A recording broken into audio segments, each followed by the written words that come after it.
के खबर पाउनुभयो तपाईले विपिनको बारेमा? आज जीवित बन्धकहरूलाई 2-3 घण्टामा अहिले छोड्ने लिस्ट उनीहरूले इजरायल सरकारलाई दिए। इजरायल सरकारले अब त्यो लिस्टलाई त्यसलाई हेरिसकेपछि विपिनको विषयमा केही पनि जानकारी आएन अनि त्यसैले जीवित नरहेको भन्ने जानकारी अब अहिलेसम्म हमासले हामीलाई त्यही जानकारी दियो भनेर आइडिएफले विपिनको परिवारलाई नेपालबाट किशोरलाई विपिनको ठुलो बुवाको छोरा किशोरलाई जोइन गर्यो अनि अमेरिकाबाट विपिनको बहिनी पुष्पा र आमा पद्मालाई जानकारी गरायो। उनलाई पुष्पालाई जोइन गर्यो, यताबाट मलाई जोइन गरेर इजरायली सरकारका अरू एकजना सुली एकजना जोस भन्ने मान्छेलाई पनि त्यसमा जोइन गरेर हामी केही नयाँ कुरा आयो भने र केही अन्य कुनै चमत्कार भयो भने फेरि घण्टामा हामी जानकारी गराउनेछौँ। अहिलेसम्मको अवस्थामा विपिन जीवित नरहेको जानकारी हामी गरायौँ। अहिले जीवित भएको हामीसँग कुनै तथ्य सत्य प्रमाण केही पनि भेटिएन।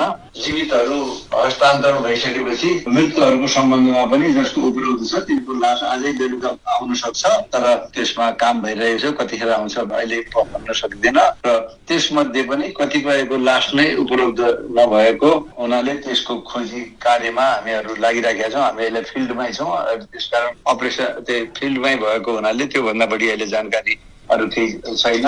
उसको जीवन चाहिँ नभएको जानकारी चाहिँ हामीले तपाईँहरूलाई जानकारी गरायौँ भन्नुभयो।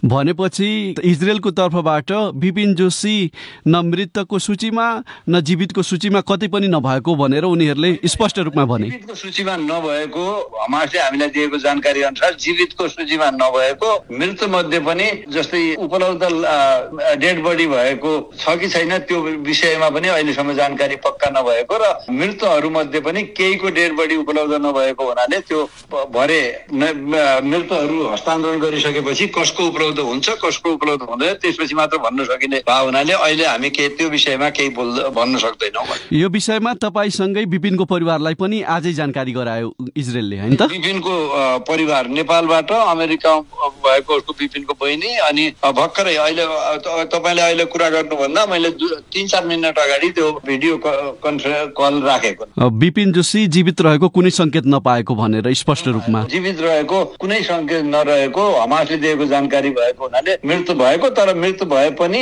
लास प्राप्त हुन्छ कि हुँदैन त्यो विषयमा चाहिँ अहिले भन्न नसकिने। हामी आवश्यकता अनुसार सूचना पाए अनुसार हामी घण्टामा तपाईँहरूलाई जानकारी गराउनेछौँ भन्नु।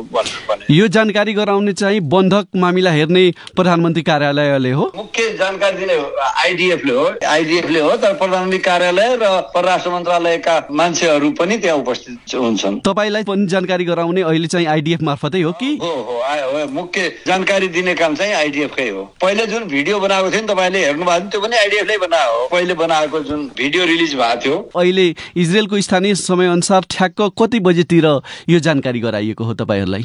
स्थानीय समय अनुसार अहिले चाहिँ 7:45 हुन लाग्यो भनेपछि 7:30 बजे 7:30 बजेतिर हो। केही थप आयो र कुनै चमत्कारी रूपमा केही भए मात्रै अन्य कुरा कुनै उसको कुरा भयो, होइन भने अब विपिन जीवित नभएको जानकारी चाहिँ अफिसियल्ली जानकारी दिएको आज यिनीहरूले।